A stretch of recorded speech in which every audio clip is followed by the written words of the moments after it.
4 years when I first started in any type of entrepreneurship to now, like the knowledge, the information, the things that I've learned, and like looking back, I'm like, you were looking goofy back then. But at the end of the day, you weren't. It's not that I wasn't looking goofy. It was like I didn't know. It's like you can't really be mad at yourself for what you didn't know, you know. And then it's like you have to be open and willing to learn. Right. You have to be very open and willing to learn and take a lot of criticism and feedback and use it in a positive way. Exactly.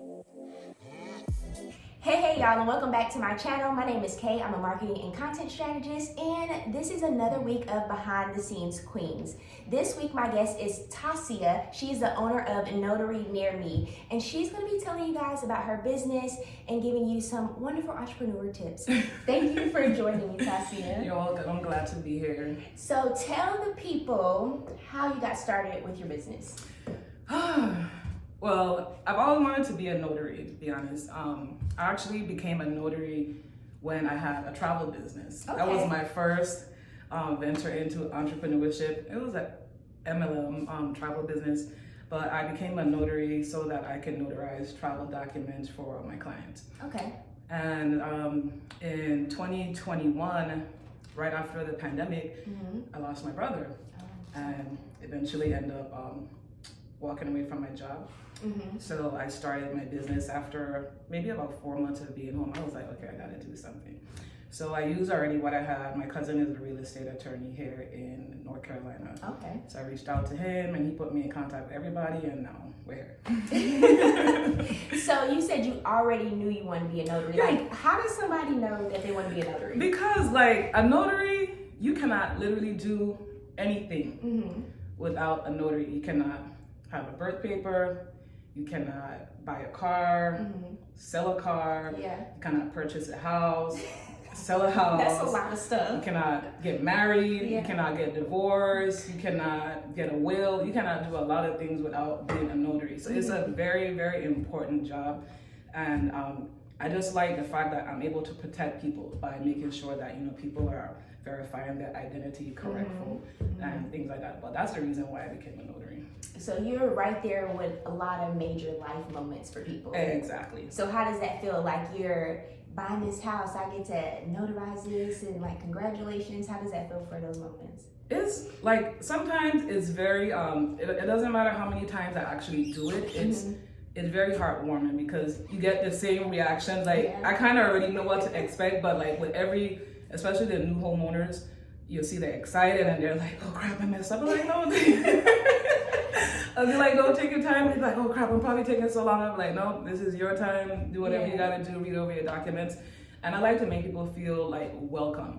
So a lot of times when people are going through any life-changing moments, whether it's buying a house, selling a house, getting married, divorced, purchasing a car, it's like you're signing something very important. So making sure that, you know, you're able to relate with people, that's one of the major things I like about being a notary. And making people feel comfortable. Right. Yeah. That's very important, especially during those moments of like, this is about to change everything for me. Exactly. And you're like a vital part of that. Exactly. And it's like, literally, if that, you know, seal and stamp, you know, signature, identity verification doesn't happen, then your transaction doesn't happen. Yeah. Okay, so one of the questions I like to ask my guests is, how did it feel when you had your first paying client as a business owner? So my first paying client was my cousin. There's nothing wrong with that. But it was not, no, he's a very established attorney. Him and his business partner, they have 4 firms across the state of North Carolina. So he treated me the same way like he would any notary. He called me up and he was like, hey, I have this client. They're very, very important because I guess they were personal friends of his. Okay. And I went out there and like maybe a day or 2 after, he sent me a screenshot of the clients. They were like, she was so awesome. Thank you so much for having her come to my house. Because they're, I think one of them was a teacher and one of them was, I wasn't sure what type of job he did, but he had to leave to go to the airport. Okay. So it wouldn't have been feasible for them to go to the office and then go all the way back across town. So they needed a notary to come to their house. Okay. So when I got that check, he added a little bit extra on there, but he had sent me the screenshot. And when I got that first check, I was like, oh my God, this is my first check. It was written out to my business name and everything. And I took a picture of it. I still have the picture of it. Right. I might post it one of these days on my social media, but it was a good feeling, you know, like I know when I actually went and did this, I was nervous as crap, but that was like my first signing that I did on my own, but it was a good experience to get my first check. That's so cool. I've heard people getting their check and it's like, this is real, like seeing the business name on it. See, I haven't gotten a check, it's all electronic. Yeah. So I was like, maybe I should have somebody write me a check so I can just see the feeling. Yeah, with the a lot of times, like when I do notary in the real estate field, so a lot of times how we get paid is through checks. Yeah. Okay. Oh, that is so cool. And that used to happen. I probably would have put in a little frame, like, look at I took a picture. Well, it's in my cloud, but I took a picture. I took a picture of it. Actually, it was in my memories the other day on my phone, and I looked at it. I was like, "What's this?" I was like, "Oh, that's my first check." I'm so proud of myself. Yeah, it was a good feeling though. It was a good feeling. That's so awesome. So for you, whenever you're doing your marketing, does it come from people referrals for you because you know you deal with other realtors, you're dealing with other lawyers, different things like that? How does that work for you? Well, as far as the marketing goes, I do a lot of online marketing. Okay. And I also do a lot of offline marketing, like pop buys. It's something that we call pop buys. So, stop by the local attorney's offices, title companies, wherever your clients are, stop by. And you will see that done a lot. You just stop by maybe with some type of marketing material, introduce yourself. Okay. And that's probably one of the best ways as a notary to get yourself out there, because nobody answers emails and phone calls like that. Okay.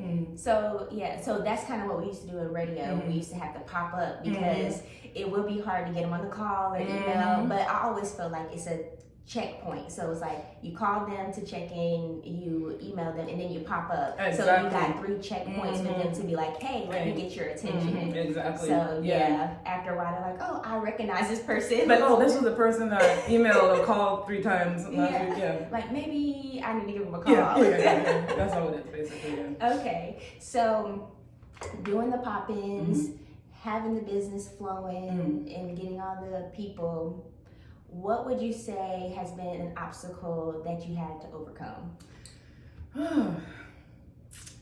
That's a tough one. Because in this business, it's a lot of obstacles. I wouldn't say it's a saturated market, but it's something that's becoming more common. And one of the things I had to overcome was learning my community all over again. Okay. And when I say learning my community all over again, because you can't really target, specific clients or a specific market if you don't really know what's going on out there in your community. Okay. Before I started as a notary, I was working a job where I was solely, at a desk in a cubicle, 6 years. So I ain't seen nobody outside. Yeah, but kind of having the face-to-face, kind of readjusting to having those face-to-face conversations and networking. I would honestly say, besides the other things, that was probably one of the biggest obstacles, because I'm so introverted. Like, I really am. A lot of people won't think that I am. I don't think that. I promise you I am, but I just. Oh my God. We're interrupted by a phone call, guys. Oh. We're not taking none of this out. Not taking none of that out. No, but for real. But I think that was one of the biggest obstacles, was learning to network. And knowing where I needed and who I needed to network with, and just forming genuine relationships, even if it's not somebody in the exact industry, just building a relationship like yourself. Right. Different people that are business owners, because networking helps you to learn a lot. And going into it, I didn't really have that as a top priority, so it kind of held me back a little bit. And I realized, I have to network a little bit more, get out there a little bit more, show my face a little bit more. Yeah, networking definitely goes a long way, because it's about who you know, and they'll throw your name out there because they know you. Like, oh, you need a notary? I know. Yeah, and I've gotten a lot of referrals, like, from other people. They're like, oh, so-and-so at the Raleigh office told me to come down here and look for you. And I'd be like, oh, who told you that? Yeah, but I'm happy for it. But yeah, definitely. You said that, I know one thing that I know from working at the attorney's office, what our attorney did is she sent someone else to learn about being a notary. So what are some things people should be careful about when hiring a notary?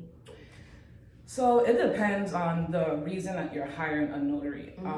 So I'm gonna say for real estate, since I'm in real estate, one of the things when you're hiring an attorney for real estate is making sure that they're NNA certified, which is the National Notary Association. Okay.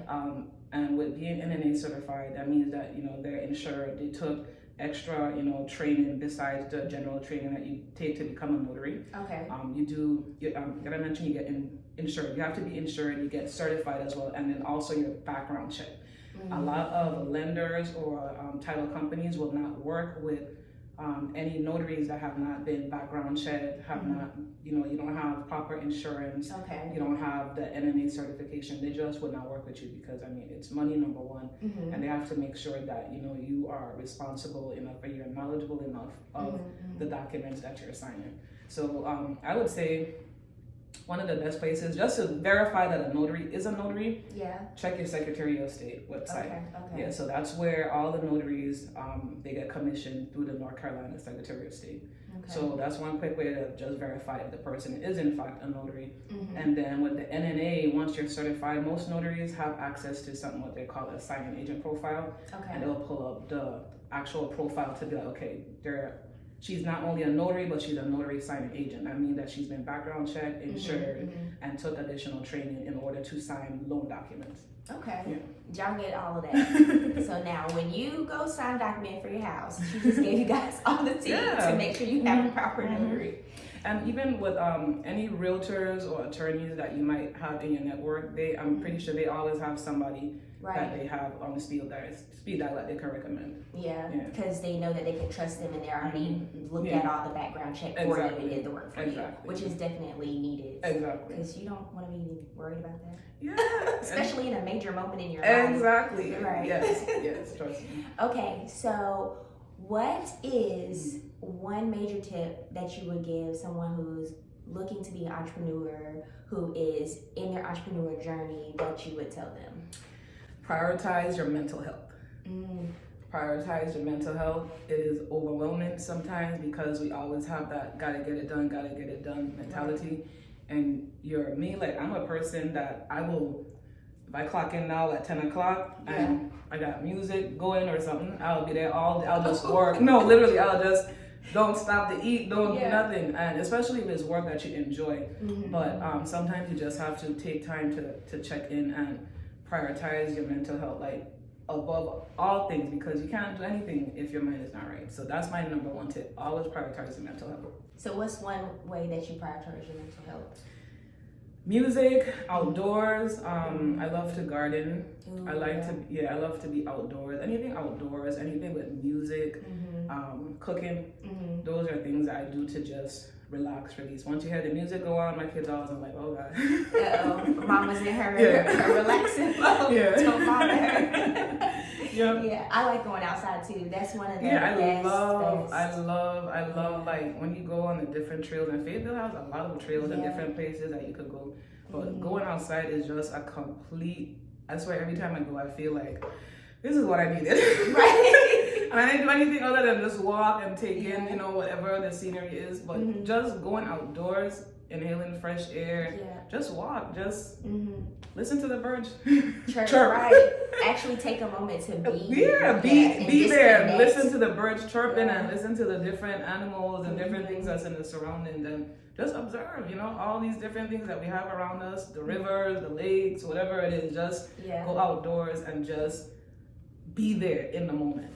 I like that. Yeah.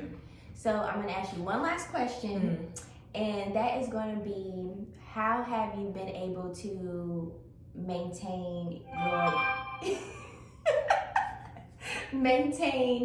your business over the years? Like, what is, besides prioritizing your mental health, like what is something else that has helped you to keep going? As far as like business strategy, or just as far as motivational? I think the one main motivation is that I am a single mom. I have kids that depend on me. My mom died when I was a very young age, so it was very important to me to try to create some kind of stability for my children, you know, as far as like home ownership, financial stability. So I kind of push myself, and not only for my kids, but for myself, to just know like, hey, like, I come from a small island in the Caribbean that you could come and do anything. You could become a business owner. You could become a homeowner. It's just more of your mental. Like, it's nothing. I tell people all the time. It's nothing that I attempted to do that I never did and was never good at doing it. It's all. Oh my God! Let me turn this off. Oh my God! Get blowing up over here. Yeah, that's my daughter. Oh, she's gonna keep texting me. I'm so sorry. Yeah, but I would say just as a mom and as a business owner, just knowing that there's somebody out there. My kids are looking at me now. I hear my kids talking about becoming entrepreneurs all the time. You know, like they're so kind of like my daughter. She is so focused now as far as what she's doing because she sees how I operate. Yeah. So it is a lot behind it, and it's not only like to say it's just about me. Is, you know, I have kids. You know, I have other family members, people that look at me and look up to me. So it's like, if you can be a pillar or example for other people, right, then do it. Because sometimes even when you want to give up, like you have somebody counting on you, you can't give up, you know, because you're all they have. Right. Yeah. That's awesome that they're following your footsteps and they want to see it. And they, only my one daughter, she wants to be a dentist, but the others, they all want to work for themselves. That's awesome. Yeah. So, and you already have the tools to teach them what they need to do. Oh, I made all the mistakes. I got you guys. Still making them, but you know, as it's just learning, just being able to kind of learn and navigate. Because in business, I think even when I look back, like 4 years when I first started in any type of entrepreneurship to now, like the knowledge, the information, the things that I have learned, and like looking back, I'm like, you were looking goofy back then. But at the end of the day, you weren't. It's not that I wasn't looking goofy. It was like I didn't know. It's like you can't really be mad at yourself for what you didn't know. You know, and then it's like you have to be open and willing to learn. Right. You have to be very open and willing to learn and take a lot of criticism and feedback and use it in a positive way. Exactly. And I feel like it's just about learning and going to the next level. Like you said, you don't know what you don't know. And then it's just teaching you along the way because you get better. And it's like, oh, okay, I already overcome this obstacle. Exactly. Because that's literally what it is, just problem solving. Every single time. And you just have to get to the answer. And like you said, problem solving, you have to be, as a business owner, even though you're, say for instance, like you deal with marketing, being resourceful is another good thing, because even though it might not specifically apply to your trade, just being resourceful and knowing certain things in the industry, it gives you the advantage on your competition, because even though it's not something I specifically do, I have a wealth of knowledge in that subject, so that way I can more, you know, even if it's services or products that you are selling, you could kind of, you know, format those things, you know, around that. Right. Yeah. Exactly. And I agree. It's good to know everything in business. And I learned that from working in a law firm and seeing the attorney not necessarily remember how to work certain aspects of her business. And it's like, it's detrimental because you're dependent on somebody else, and that's the ultimate no. Like having support in a business is good, but your business is you. So you have, even if you're not doing it, you still need to know how to navigate how this works. And that's why you have to have, you know, systems and things in place, so that way you can, even if you forget something, you have a system or a process where you can always go back, double check, you know, and kind of keep on track. Yeah, definitely. I agree. Okay, guys, I want to thank you guys for watching my channel, and make sure you, as always, you subscribe. We're keeping all of these good juicy phone calls in there for you guys just to make our interview interesting. And you can connect with this beautiful lady at you can reach me at NC and Instagram at ncnotarynearme.com. LinkedIn, you can reach me at Tasia Brathwaite on LinkedIn. And on Instagram as well, on my other page at The Notary OBM as well. And I will have all those things in the bottom of the chat for you guys, as well as on the screen, so you can connect with her. And thank you guys again for watching, and I'll see you next time. Thank you, Kendra. You're welcome.